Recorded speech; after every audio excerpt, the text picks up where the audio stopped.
past Saturday with open conference play at Kent State.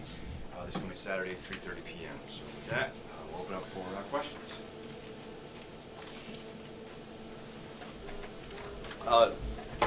Is there any any update on Tyree and his knee?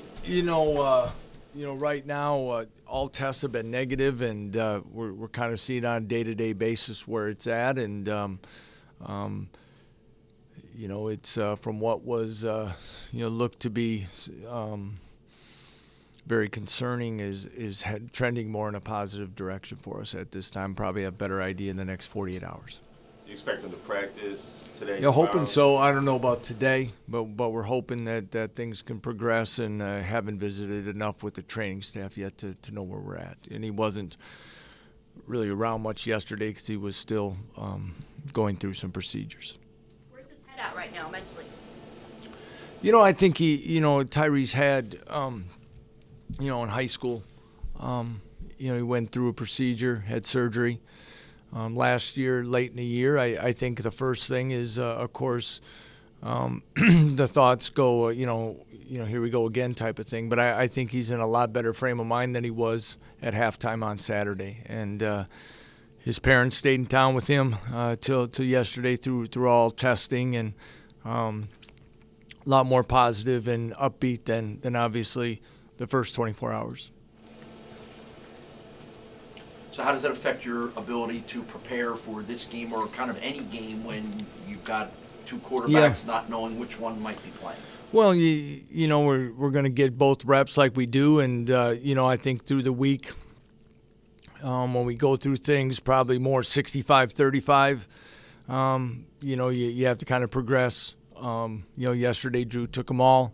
We'll see how today progresses, and then try to catch up. The nice thing is, 4 games in and a training camp and everything else, both have received a lot. And, of course, with Tyree taking the majority of those, catching him back up. And, of course, his health and safety, not just for one game, but for the duration of the season and his career, will always be put into the first, our first thoughts. What was your confidence level in Drew before Saturday's game, and did maybe it go up a little bit after the way he played?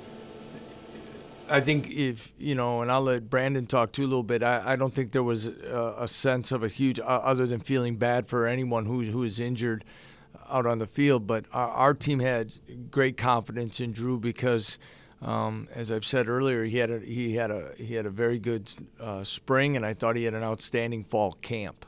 And he has shown the capabilities of moving our football team. And I think within the locker room and the program, I think there was a lot of confidence in him. Coach, does he have the ability to not maybe run as much as Tyree does, but does he have the ability to run so that can remain part of your offense?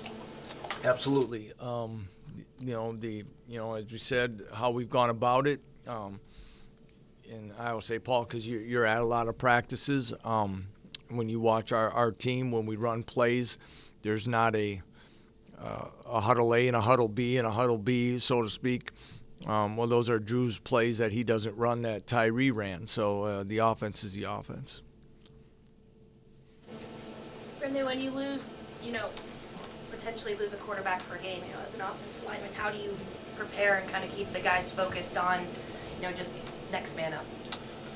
Well, the great thing that we have this season, which I don't think we've had from seasons before, is that we have a lot of depth now, and guys like Drew Anderson and Theo Anderson, even guys like Paul Nosworthy on the offensive line, young guys being able to step up and really show the potential that they have. It's incredible to know that if someone goes down, that there's the next bull in. How excited are you to turn the page to conference play? Oh, definitely excited. Looking forward to it. Really love to keep on this running game strong going on that we have. Keep on having our running backs performing well. Definitely looking forward to it. What's worked so well for you guys as an offensive line? And I know you've moved some players around a little bit, Brandon, but overall, what's worked so well to have that running game get going? Yeah, we've had a little bit of problem with having to move people around, but like I said, we definitely had guys step in, and credit to Coach Ekbalsa, who really did a great job of making sure all those guys are ready to change their position or flip sides, and making sure everybody's ready to play. So that's definitely huge, and he's a big part of that success. Does using the different running backs, 3 of them so far this year, have any effect on you guys at all? Yeah, I think they each and every one of them bring a different sort of flavor into our run game. They're both Theo and E are both great downhill runners, and they both just watching them run, it's really inspiring to see how hard they run, and it's really gets the O-line fired up seeing that. Did you see the play when Tyree got hurt, and were you concerned that it might be worse than that? I did see it. It looked like he got rolled up, but I know he's a tough kid, and I'm sure he'll be back real fast. Coach, can you kind of give us a preview of Kent State and what you guys are expecting on Saturday?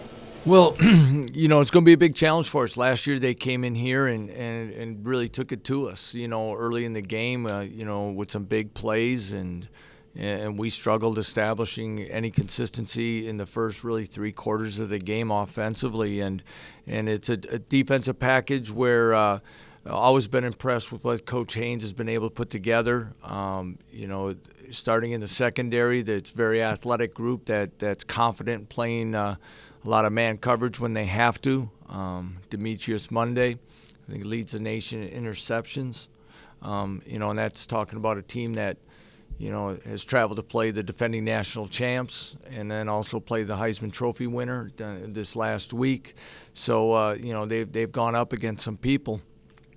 Their front 7, very active. Been impressed always with last couple of years with their front 4 again, and gave us a lot of movement last year and some things. So that'll be a big challenge. Offensively, their quarterback that hurt us last year, Nick Holly's been injured and I guess is out for the season, which is unfortunate for him because he was quite a player, all-around player. But they have come up with a lot of schemes offensively to expose, to try to get a quarterback run game, an option game. They like to use the speed of their receivers in the run game as well. And when they want to get you flowing and covering the field sideline to sideline, and then they're going to come back with multiple reverses in games as well. So if they catch you over pursuing, all those are going to be challenging again to our defense to be disciplined, gap sound, but yet playing fast. And we have to improve on some of those things that we didn't do quite as well last week. Brandon, it's been a little while since you guys had a little momentum going into the MAC part of the schedule, which, we all know sort of turns the page a little bit, but how much can that help? How much can 2 wins in a row and sort of the way you won Saturday maybe lead itself into these early MAC games? Yeah, definitely. Momentum is everything when it comes to football in terms of whether it's in a single game. Momentum shifts constantly, and whoever has it is really the one who you could see is the one playing well, and I think that really carries over in terms of the season. Going on a 2-win streak is really huge, and I think that will carry forward in how confident and successful we'll be going forward. Aside from the injury to Tyree and that moment in itself, it was a pretty hard-fought game that you guys took a lead, lost a lead, took a lead back, had to hold the lead. Yeah. What did you learn about your team in being able to win a game like that? What I learned about my team was definitely that something that would happen over the past years that I've been here would be people would see that injury and they just start folding. But thankfully this year we were able to have guys step up and be reassured that we could keep on fighting and keep on going no matter who goes down, and we could just keep on charging forward to get that W. How do you guys feel just overall about the first 4 weeks, 2 wins, and then even the losses weren't, what people say bad losses? As a team perspective, I believe a lot of the guys still believe that we had all the capability of being 4-0 going into the MAC play. We still believe we definitely could have won those first 2. Let them slip away, but we're still trending forward and going up. Keep on performing better and playing better and better football as we go on. Hopefully that carries over onto MAC play. What do you remember about the game last year against Kent? Other than it was a disappointing loss, but what do you remember that might be carrying over a little bit to this year? Something I remember. I'm actually horrible at remembering stuff. I could barely tell you the first play I ran last week. Well, their defense has always been pretty good, even over the years that you've played them, right? I mean, how big a challenge is that their defensive front? They've always had some really good NFL caliber players. Yeah, their defensive front, they got some big guys. They do like to move a lot, slant from gap to gap. So a big thing will be making sure that our O-line stays disciplined and keeps true to our rules. 3 straight games where you guys have scored on the opening drive of the game. That didn't happen very much last year. How do you explain it, and how much does that help sort of set a tone in these games? Yeah, well, our coaching staff definitely always constantly reminds us to start fast, start fast, start fast. Everything we do in the off season, everything we do in practice has been to make sure we do that, whether it be by completing during practice, we'll have a team session right in the beginning in terms of rather having it towards the end. We just do that so we can start fast, high tempo, really quick, and make sure we get off to a good pace. Coach, is that something that was a focus for you this offseason? Yeah, we've tried to find different ways that we could, you're analyze some of the slow starts that we've had, and we look at different times where we try to mix it up, and we've emphasized it, and I think a lot of the questions that you've asked, Brandon, here today is really some of the things that kind of gets overlooked is some of the experience, with himself, James O'Hagan, being comfortable in our offense. They've seen a lot now during their careers, and they're more comfortable. And again, that whole group now, that as they continue to grow, they have more confidence, and the game is slowing down sometimes for them, and that, especially in that first series, it allows them, again, the plays that we're confident in doing things and getting early success, and then, again, everything just kind of builds off of it. So it is something we want to keep going. Is it guaranteed all the time? No, and if you don't, you better find a way to regroup and go back out there, but definitely pleased with what we've been doing in the first quarter compared to probably a year ago. I saw the 2D Jonathan Hawkins not listed. Is that a long-term injury with him? And we hope not. There's some things he's doing some, so we'll see where it's at. But he did not dress last week, and so it said next man up. Which that's where we saw Emmanuel, and then of course Theo getting more looks as well. So we'll know more again as we progress through the week. Are you expecting Hawkins to practice? Yeah, I do expect him to practice sometime this week.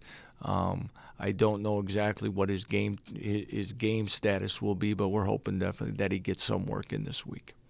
Tell us a little more about Theo Anderson. What he brings to the table. I mean, that was really everyone's first chance to see him, obviously. Yeah, he had a little bit taste of it against Colgate. Theo was a guy I thought had an excellent spring, the first half of spring practice, and then it kind of plateaued for him, and we kind of talked about that, and then same thing a little bit with camp. But there's a young man who's from the Tampa, Florida area that kind of came in late in the recruiting class a year ago, kind of went through and showed flashes on the scout team, really started spring well. He's a bigger back thickness-wise, and he has some physicality to him. We're kind of waiting for that moment again for it to kind of come back, Paul, and there were some instances that we used him against Colgate, and then we got him on some special teams, and he embraces contact really well. And now I think, kind of that first taste of it, his confidence is growing. And there's a good role within our offense and in our program and special teams, as well as being in the backfield for Theo Anderson. He's going to be able to help us as we move forward. Coach, how important is this game to start out the conference slate? Well, there were a few conference games last week, but for the majority of us, everybody's back to 0-0 or 0-0 in this thing is. So you'd like to get yourself, for us to start conference with a victory, to be above 500, all those things as we've been talking about, that the work that these guys have really put in and bought into, and they're starting to see it pay off in a lot of different ways. And now the last couple weeks, it's actually finally it's paying off on the scoreboard. And I think it would be huge for us to be able to get this win on the road in the first week of conference against a good solid football team. And one, as we talked about last year's game, then you come back and you got a couple at home. It would be a nice nice feather in our cap. So we've got to get to work here this afternoon in our padded practice and make it happen. Anything else for Coach or Brandon? All right, we're available for one-on-ones if you need it. Thanks. Thanks.